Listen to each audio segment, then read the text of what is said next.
السلام علیکم ورحمۃ اللہ وبرکاتہ۔ الحمد للہ الذی ارسل رسولہ بالہدى ودین الحق لیظہرہ علی الدین کلہ ولو کرہ المشرکون۔ احمدہ سبحانہ وتعالی واشکرہ واثنی علیہ واشہد ان لا الہ الا اللہ وحدہ لا شریک لہ واشہد ان سیدنا ونبینا محمدا عبدہ ورسولہ صلی اللہ تعالی علیہ وعلی آلہ واصحابہ اجمعین ومن تبعہ واقتفى اثرہ الی یوم الدین، اما بعد۔ ناظرین، حافظ اکرام الحق ربانی معجزات النبی صلی اللہ علیہ وسلم کا موضوع لے کر آج اس پروگرام کے ساتھ آپ کی خدمت میں حاضر ہیں۔ جس طرح کہ اس پروگرام کی پچھلی قسطوں میں اور پچھلی پروگراموں میں آپ نے بہت تفصیل سے حضور نبی کریم سرور کائنات محمد مصطفیٰ صلی اللہ علیہ وسلم کے معجزات کے بارے میں بہت کچھ سنا، اور ہم نے حضور نبی کریم صلی اللہ علیہ وسلم کا ذکر خیر کیا۔ دعا گو ہوں اللہ پاک سے کہ اللہ جل جلالہ ہماری یہ کوششیں، ہمارا یہ کہنا، آپ کا یہ سننا اور دیکھنا قبول و منظور فرمائے، اور ہمیں حضور نبی کریم صلی اللہ علیہ وسلم کی سنت پر عمل پیرا ہونے کی توفیق عطا فرما کر ہمارے لیے یہ چند کوششیں باعث نجات بنا دے، اور شفاعت نبی صلی اللہ علیہ وسلم کا ذریعہ ہمارے لیے بنا دے، آمین ثم آمین۔ ناظرین، گزشتہ پروگراموں میں بہت تفصیل سے جب گفتگو ہوئی ہے، تو آج بھی انشاءاللہ اسی موضوع کو لے کر ہم کچھ اور ایسے معجزات کا ذکر کریں گے جن کا احادیث میں ہمیں تذکرہ ملتا ہے۔ ان میں سے ایک صحابی ہیں حضرت فضالہ ابن عمیر اللیثی رضی اللہ تعالی عنہ۔ یہ جب تک اسلام نہیں لے کر آئے تھے اس وقت تک یہ حضور نبی کریم سرور کائنات صلی اللہ علیہ وسلم کے سخت ترین دشمن تھے، اور اس حد تک یہ دشمن تھے کہ نبی علیہ السلام کے قتل کرنے سے بھی ان کو کوئی چیز مانے نہیں ہوا کرتی تھی، اور بہت سخت سست الفاظ وغیرہ بھی استعمال کرتے تھے، اور یہ مشہور تھا اپنی گلی کوچوں میں مکہ مکرمہ میں، اور عورتیں تک جانتی تھیں کہ فضالہ کتنی سخت ترین شدت سے عداوت رکھتا ہے اور دشمنی اور بغض رکھتا ہے حضور نبی کریم صلی اللہ علیہ وسلم کے ساتھ۔ ایک دفعہ اسی طرح اپنے گھر سے نکلے اور رستے میں اس کو اپنی گلی کی اور وہیں کی ایک عورت ملی جو اس کو جانتی تھی، تو کہا کہ کہاں جا رہے ہو؟ تو اس نے کہا کہ آج میں نے جیسی موقع ملا تو میں محمد کا قلعہ قمع کر دوں گا، اعوذ باللہ۔ کہتے ہیں کہ یہ عام الفتح کا موقع تھا، اور نبی علیہ السلام وہاں کعبے کے اردا گرد وہیں پر موجود تھے، تو گویا کہ اس معجزے سے لگتا یہ ہے کہ اس کا محل وقوع بھی معلوم ہے اور وقت بھی معلوم ہے، یعنی عام الفتح جس سال مکہ فتح ہوا ہے وہ سال ہے، اور محل وقوع بھی معلوم ہے کہ جس وقت اس نے یہ کام کرنے کا ارادہ کیا تو اور آیا تو دیکھا کہ حضور نبی کریم صلی اللہ علیہ وسلم کعبے کا طواف کر رہے ہیں۔ تو یہ اس نیت سے اور اس غرض سے آیا اور نزدیک ہوا حضور نبی کریم صلی اللہ علیہ وسلم کے کہ میں نبی علیہ السلام پر وار کروں۔ نبی علیہ السلام کی پیٹھ تھی اور یہ پیچھے پیچھے آ رہا تھا، اور جیسے ہی قریب ہوا تو نبی علیہ السلام نے فوراً مڑ کر اس کی طرف دیکھا اور اس کو کہا کہ افضالہ، کہ اے فضالہ ہو تم؟ تو اس نے فضالہ نے، چونکہ ظاہراً یہ تو ابھی یہ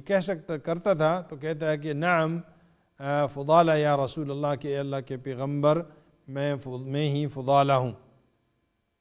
اب یہ باتیں جو اس نے اپنی دل میں رکھی تھیں، رستے میں وہ عورت کو معلوم تھی کہ یہ اس کام سے گیا ہے، لیکن وہ تو وہیں رہ گئی، باقی جو چیز تھی وہ اس کی ذات تک اندر محدود تھی۔ کسی کو اس نے یہ نہیں بتایا کہ آج ابھی اس وقت میں یہ کام کرنے جا رہا ہوں، بلکہ ظاہراً تو یہ کہہ بھی رہا ہے کہ اے اللہ کے پیغمبر۔ تو لیکن دل میں اس کا یہی ہے کہ میں جیسی اس کے نبی علیہ الصلوۃ والسلام کے قریب پہنچ جاؤں تو میں اس کے اوپر وار کر کے اس کا قلع قمع کر دوں۔ اور اسی طریقے سے یہ اپنے آپ کے ساتھ باتیں کر رہا تھا۔ تو نبی علیہ الصلوۃ والسلام نے جب مڑ کر اس کی طرف دیکھا تو اس کو کہا کہ فضالہ ہو تم؟ تو اس نے کہا کہ ہاں میں ہی ہوں۔ تو نبی علیہ الصلوۃ والسلام نے دوسرا سوال کیا کہ کیا بات کر رہے تھے تم اپنے آپ کے ساتھ، یعنی اپنے دل میں کیا باتیں کر رہے تھے، دل کے ساتھ کیا گفت و شنید تھی تیری، اور کیا تیرا خیال تھا، تو خیالات میں تیرے خیالات کیا ہو رہے تھے؟ تو آگے سے یہ جواب دیتا ہے کہ لا شیء کنت اذکر اللہ، کہ کوئی بات نہیں تھی، کوئی ایسی بات نہیں، میرے تو کسی خیال میں کوئی خیالات نہیں تھے اور کوئی باتیں میں اپنے آپ سے نہیں کر رہا تھا اپنے دل کے اندر، بلکہ میں تو اللہ کا ذکر کر رہا تھا۔ اب یہ اس نے جھوٹ بول دیا کہ پہلی بات تو یہ ہے، پہلا معجزہ حضور نبی کریم صلی اللہ علیہ وسلم کا کہ ان کی پیٹھ ہے اور یہ پیچھے سے آ رہے ہیں، تو نبی علیہ السلام پہچان جاتے ہیں کہ یہ ہے فضالہ جو پیچھے آ رہا ہے۔ پھر دوسری بات یہ ہے کہ جو کچھ یہ دل میں سوچ رہا ہے اور دل کے ساتھ باتیں کر رہا ہے تو وہ حضور نبی کریم صلی اللہ علیہ وسلم فوراً اس کے بارے میں پوچھتے ہیں۔ تو یہ پوچھنا بھی اپنی جگہ پہ ایک معجزہ ہے، اور پھر جب یہ اس کا جواب نفی میں دیتا ہے اور بلکہ نفی کے بجائے تکذیب کرتا ہے، جھٹلاتا ہے اور اس کو اپوزٹ بتاتا ہے کہ کوئی بات نہیں تھی، میں تو صرف اللہ کا ذکر کر رہا تھا، تو نبی علیہ الصلوۃ والسلام ہنسے، تبسم فرمایا، اور پھر نبی علیہ الصلوۃ والسلام نے کہا کہ استغفر اللہ، کہ استغفار پڑھو، اللہ سے مغفرت کی دعا مانگو، اللہ پاک سے اپنے عفو درگزر کا سوال کرو اللہ پاک سے، یہ نبی علیہ الصلوۃ والسلام نے اس سے کہا۔ پھر کہتے ہیں کہ حضور نبی کریم صلی اللہ علیہ وسلم نے ثم وضع یدہ علی صدرہ، تو پھر کہتے ہیں کہ نبی علیہ اس کا اب دل بھی دھڑکنے لگ گیا، کیونکہ اس کو پتہ چل گیا کہ حضور نبی کریم صلی اللہ علیہ وسلم اگر مجھے کہہ رہے ہیں کہ استغفر اللہ، کہ تم استغفار پڑھو، تو اس کا مطلب یہ ہے کہ ان کو اس چیز کا علم ہو گیا ہے جو میں اپنے آپ میں اپنے دل کے ساتھ بات کر رہا ہوں، اور میں جس نیت سے اور جس ارادے سے یہاں آیا ہوں۔ تو اب کہتے ہیں کہ دل دھڑکنے لگا، تو نبی علیہ الصلوۃ والسلام نے اپنا ہاتھ مبارک اس کے سینے پر رکھا۔ اب یہاں پر آپ دیکھیں تیسرا یہ معجزہ ہے حضور نبی کریم صلی اللہ علیہ وسلم کا، پہلا کہ فضالہ کو پہچان لینا، دوسرا کہ فضالہ جو کچھ اپنے آپ میں سوچ رہا ہے اور کہ اپنے آپ سے بات کر رہا ہے اور اپنی نیت کی ہوئی ہے اور اپنا ارادہ کیا ہوا ہے اس کا جان لینا، اور تیسرا یہ ہے کہ حضور نبی کریم صلی اللہ علیہ وسلم اس کے دل کی دھڑکن جان لیتے ہیں، اور چوتھا یہ ہے کہ پھر نبی علیہ الصلوۃ والسلام اس کے فضالہ کے سینے پر ہاتھ رکھتے ہیں تو کہتے ہیں کہ فسکن قلبہ، تو وہ جو دھڑکن تھی، وہ جو ڈگمگانا سا ہوتا تھا اس دل کی جو ہے نا، وہ سکون میں دل سکون سے ہوا۔ اور پھر پانچویں بات یہ ہے کہ پھر فضالہ کہتے ہیں کہ میرا دل مطمئن ہو گیا، میرے دل کو سکون مل گیا، میرے دل کو اطمینان مل گیا، اور پھر یہ ہوا پانچویں بات، واللہ ما رفع یدہ عن صدری حتی ما من خلق اللہ شیء احب الی منہ، تو کہتے ہیں کہ جس وقت حضور نبی کریم صلی اللہ علیہ وسلم نے اپنا ہاتھ میرے سینے سے ہٹایا تو مجھے ایسے لگا کہ اس دنیا میں اگر کوئی سب سے محبوب ترین چیز ہے، سب سے محبوب ترین مخلوق ہے، تو وہ حضور نبی کریم سرور کائنات محمد مصطفیٰ احمد مجتبیٰ النبی العربی القرشی الامی الہاشمی المکی المدنی صلی اللہ علیہ وسلم ہے۔ صرف حضور نبی کریم صلی اللہ علیہ وسلم کا ہاتھ مبارک اس کے سینے پر پڑتا ہے اور اس کا سینہ بالکل الٹ ہو جاتا ہے، جبکہ آتے ہوئے وہ سب سے بغیض ترین مخلوق اس کے ہاں، فضالہ کے ہاں، وہ حضور نبی کریم صلی اللہ علیہ وسلم کی ذات بابرکات ہیں، اور جب صرف نبی علیہ الصلوۃ والسلام اپنا ہاتھ مبارک رکھتے ہیں تو اس سے یہ ساری کایا پلٹ جاتی ہے، اور کیوں نہ ہو، اسی لیے تو اللہ جل جلالہ نے حضور نبی کریم صلی اللہ علیہ وسلم کی صفات میں بیان کر دیا ہے کہ الم نشرح لک صدرک ووضعنا عنک وزرک الذی انقض ظہرک ورفعنا لک ذکرک، تیرا تو ہم نے ذکر ہی بلند کر دیا، ان مع العسر یسرا ان مع العسر یسرا فاذا فرغت فانصب والى ربک فارغب۔ 5 معجزات حضور نبی کریم صلی اللہ علیہ وسلم کے اس حدیث شریف میں صرف موجود ہیں، اور کہتے ہیں یہ فضالہ اللیثی، فضالہ ابن عمیر اللیثی رضی اللہ تعالیٰ عنہ فرماتے ہیں کہ میں جب واپس لوٹ کے آیا تو میرا گزر جو ہے وہ اسی عورت پر ہوا جو مجھے جاتے ہوئے ملی، اور اس نے مجھ سے پوچھا کہ آپ مجھے بتاؤ آپ نے کیا کر دیا، آپ تو اس نیت سے گئے تھے؟ تو میں نے اسے کہا کہ نہیں ایسی بات نہیں ہے، بلکہ بات یہ ہے کہ اس وقت اگر سب سے محبوب ترین مخلوق میں سے کوئی ہے وہ میرے نزدیک تو وہ سرور کائنات محمد مصطفیٰ رسول اللہ صلی اللہ علیہ وسلم کی ذات بابرکات ہیں۔ اللہ جل جلالہ ہمیں حضور نبی کریم صلی اللہ علیہ وسلم کے ساتھ محبت اور عقیدت ہماری راسخ کرے، اور ہمیں اس پر ثابت قدم رکھے، اور ہمیں اس پر استقامت نصیب کرے۔ اسی طرح ایک اور واقعہ بھی ہے کہ حضور نبی کریم صلی اللہ علیہ وسلم کے پاس ایک شخص آیا کرتا تھا، اور وہ لکھت جانتا تھا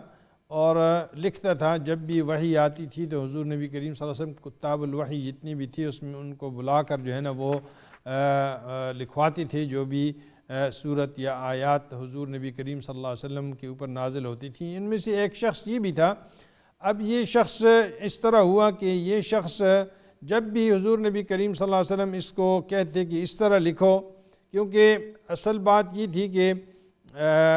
جس وقت بھی کوئی وحی نازل ہوتی تھی خصوصاً مدینہ منورہ میں یعنی ہجرت کے بعد، تو یہ صحابہ جتنی بھی تھے ان میں سے جو سورت بقرہ، سورت آل عمران جیسی سورت یا اتنی مقدار میں قرآن کی کا کوئی حصہ جو ہے وہ حفظ کر لیتے تھے اور وہ یاد کر لیتے تھے، اور وہ تو اس شخص کی بہت بڑی قدر ہوتی تھی اور بڑی بڑی منزلت ہوتی تھی، اور بڑی قدر کی نگاہوں سے ایسے شخص کو دیکھا جاتا تھا۔ تو یہ شخص بھی ایسا تھا کہ اس نے بھی تقریباً اتنا ہی قرآن کا حصہ جو ہے وہ تقریباً یاد کر دیا تھا جتنا سورت بقرہ اور سورت آل عمران بنتا ہے۔ تو صحابہ انس رضی اللہ تعالیٰ عنہ فرماتے ہیں کہ عز شأنہ یعنی ہوا عز فینا، کہ یہ شخص جو ہے نا یہ ہمارے درمیان ایک قدر و منزلت والا شخص بن گیا تھا۔ آج کل تو ہماری تو یہ حالت ہو گئی کہ ہم حافظ قرآن کو بھی کوئی چیز نہیں جانتے، اس کے مقابلے میں تو کوئی عام سا آدمی آ جائے تو اس کو زیادہ اہمیت دیتے ہیں، جبکہ قرآن کی عظمت اللہ کی یہ کتاب ہے، جس سینے میں آ جائے وہ سینہ اور وہ جسم پھر کیسے جل سکتا ہے۔ تو یہ اس وقت صحابہ کرام رضوان اللہ علیہم اجمعین کے درمیان یہ چیز ہوا کرتی تھی کہ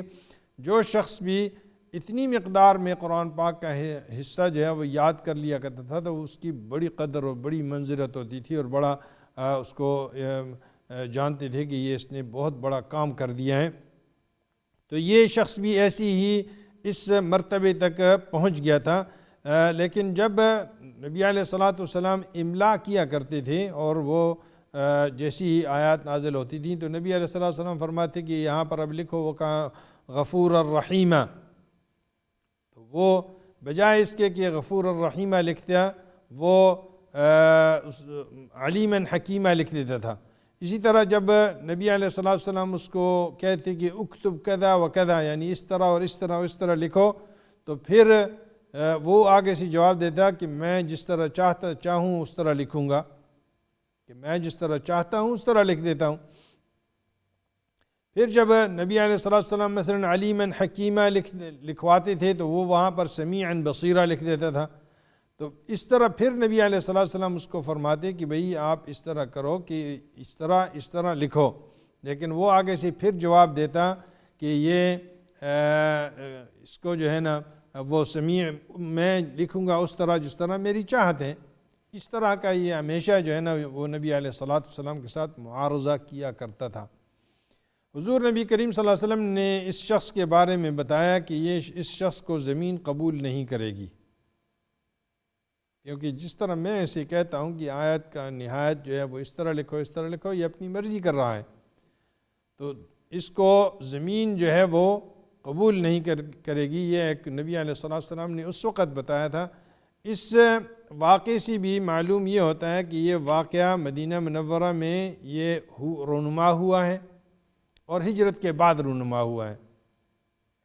اب یہ ہے کہ اور شاید ہجرت کے یعنی نبی علیہ السلام کی آخری عمر کے قریب جو ہے نا یہ ہوا ہے واقعہ۔ تو کہتے ہیں کہ یہ شخص جو ہے یہ تو اپنی مرضی کرتا تھا،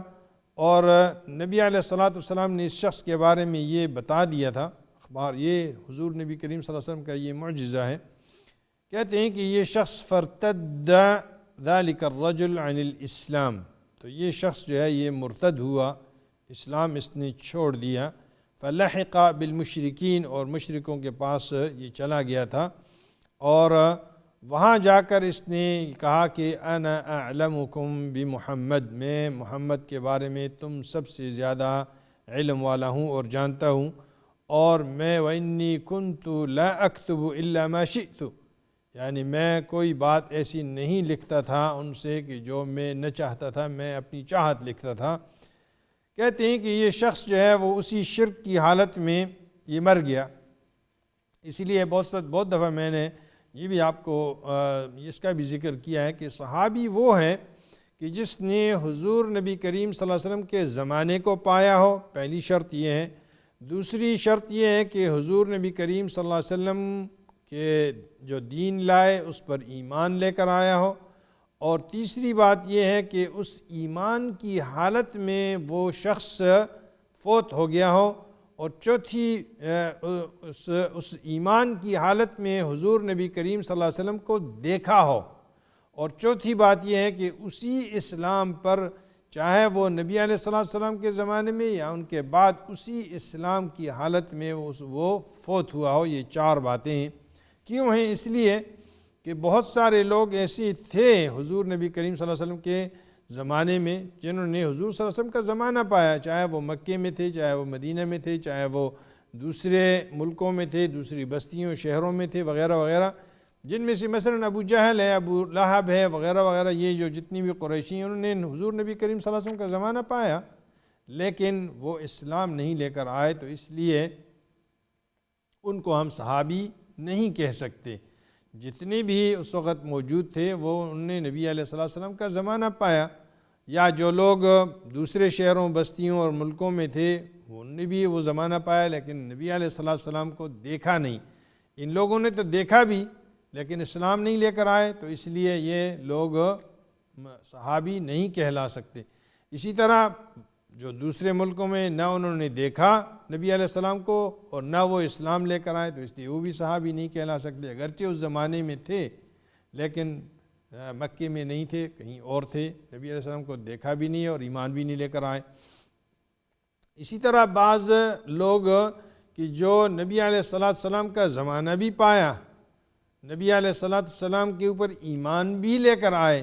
اور اسی اسلام کی حالت میں بھی ان کی فوتگی بھی ہوئی، لیکن ان کی دیکھت نہیں ہوئی، نبی علیہ السلام کو اپنی نظر سے اسلام کی حالت میں دیکھا نہیں ہے، اس لیے وہ بھی صحابی نہیں کہلاتے، کبار التابعین کہلاتے ہیں، جس میں سے مثلا حبشہ کے جو بادشاہ تھے یا حبشہ کے رہنے والے بہت سارے اور لوگ تھے جو اسلام لے کر آئے اور اس زمانے میں بھی تھے، اور اسلام کی حالت میں ان کی فوتگی بھی ہوئی، لیکن چونکہ نبی علیہ السلام کو دیکھا نہیں ہے تو اس لیے وہ بھی صحابی نہیں ہے، وہ تابعین میں سے کہلا جاتے ہیں۔ اسی طرح وہ شخص کہ جو زمانہ بھی پایا، جس طرح اس شخص نے زمانہ بھی پایا اور نبی علیہ السلام کو اسلام کی حالت میں دیکھا بھی، یہ کام بھی ہوا، لیکن یعنی اسلام لے کر آیا اور نبی علیہ السلام کو دیکھا بھی، لیکن بات یہ ہے کہ وہ اپنے اس اسلام پر قائم نہ رہا اور وہ مرتد ہو گیا، اسلام سے پھر گیا اور اس ارتداد کی حالت میں اس کی فوتگی ہوئی، تو ایسا شخص بھی صحابی نہیں کہلاتا بلکہ مرتد اور کافر ہی کہلاتا ہے۔ تو یہ شخص بھی ایسی ہی تھا. تو جبکہ نبی علیہ الصلوۃ والسلام نے اس کے بارے میں یہ بتا دیا تھا کہ یہ اس کو زمین قبول نہیں کرے گی. کہتے ہیں کہ حضرت انس رضی اللہ تعالی عنہ کہتے ہیں کہ ابو طلحہ نے میرے ساتھ بات کی ہے کہ وہ اس سرزمین پر گیا جس سرزمین پہ یہ شخص جس زمین کی طرف، جس بستی کی طرف، جس شہر کی طرف، مشرکوں کی طرف یہ چلا گیا تھا، وہاں رہ رہا تھا. تو کہنے لگے کہ وہاں وہ مر گیا تھا. اور آپ کو معلوم ہے کہ انس رضی اللہ تعالیٰ عنہ حضور نبی کریم صلی اللہ علیہ وسلم کے خادم خاص تھے. 10 سال حضور نبی کریم صلی اللہ علیہ وسلم کی خدمت انہوں نے کی ہے. تو کہتے ہیں کہ وہ اس سرزمین پر گیا، اس بستی، اس شہر میں گیا جس میں وہ شخص جو ہے وہ مرا پڑا ہوا تھا اس زمانے میں، اور اسی دن گیا، انہی ایام میں جن ایام میں وہ مر گیا تھا. اور تو کہتے ہیں کہ ابو طلحہ کہتے ہیں کہ میں نے اس شخص کو دیکھا کہ اس کی میت پڑی ہوئی ہے اور اس سے تعفن ہو رہا ہے اور بدبودار بن رہی ہے. تو میں نے ان لوگوں سے پوچھا کہ بھئی یہ آدمی تو اس کو آپ دفناتے کیوں نہیں ہو، اس کو آپ زمین کے اندر کیوں نہیں کرتے؟ تو ان سب لوگوں نے کہا کہ یہ شخص، اس کو ہم کئی دفعہ زمین میں دفنا چکے ہیں لیکن زمین اس کو قبول نہیں کرتی، اور یہ پھر باہر جب دیکھتے ہیں کچھ دیر بعد یا رات گزرتی ہے تو رات کو صبح جب آ کر ہم دیکھتے ہیں تو اس کی لاش جو ہے وہ اوپر پڑی ہوتی ہے. کتنی ہی مرتبہ اس کو ہم نے دفنایا. یہ ہے حضور نبی کریم صلی اللہ علیہ وسلم کی وہ معجزہ کہ اس شخص کے بارے میں بتایا. تو 2 باتیں ہوئیں. ایک تو یہ ہے کہ یہ شخص جو ہے مرتد ہوا، اور دوسری بات یہ ہے کہ اس کو زمین ہی قبول نہیں کر رہی تھی. یہ حضور نبی کریم صلی اللہ علیہ وسلم نے اس کی وفات سے بہت ہی پہلے کہہ دیا تھا، جبکہ حضور نبی کریم اس وقت جبکہ نبی علیہ الصلوۃ والسلام اس کو کہا کرتے تھے کہ اس طرح لکھو، غفوراً رحیمہ لکھو یا علیماً حکیمہ وغیرہ لکھو، اور یہ اس کی جگہ پر کچھ اپنی طرف سے کبھی کیا لکھتا اور کبھی کیا لکھتا، اور پھر یہ اسی حالت میں یہ مرتد ہوا اور یہ وہاں سے چلا گیا اور یہ جا کر ان مشرکوں کے ساتھ رہا، اور وہاں انہی کے ساتھ جب مر گیا تو پھر وہ لوگ اس کو دفن کر رہے تھے، لیکن اس کو کوئی بھی زمین جو ہے وہ قبول نہیں کر رہی تھی. یہ ہیں وہ حضور نبی کریم صلی اللہ علیہ وسلم کے بہت سارے معجزات، جن میں سے کچھ کا ذکر جو ہے میں نے گزشتہ پروگرام میں بھی کیا. آج بھی آپ کے سامنے دو حدیث مبارکہ نبی علیہ الصلوۃ والسلام کی ذکر کی، جس میں بہت سارے معجزات اکٹھے ہو کر ان احادیث میں وارد ہیں. ناظرین کرام، اس طرح بہت سارے اور بھی معجزات ہیں جس پر انشاءاللہ آئندہ بھی گفتگو کروں گا. اللہ نے زندگی دی، آپ بھی میرے لیے بھی دعا کریں، ہم بھی دعا کرتے ہیں کہ اللہ پاک ہماری کوششیں اور ہماری یہ مساعی قبول و منظور فرمائے، اسے ہمارے لیے نجات کا ذریعہ بنائے. میرا یہ کہنا اور آپ لوگوں کا یہ سننا اور یہ دیکھنا اللہ پاک قبول و منظور کر دے اور اسے ہمارے لیے نجات کا ذریعہ بنا دے. اور اصل بات یہ ہے کہ ہمیں اللہ جل جلالہ اپنے حبیب محمد مصطفیٰ احمد مجتبیٰ صلی اللہ علیہ وسلم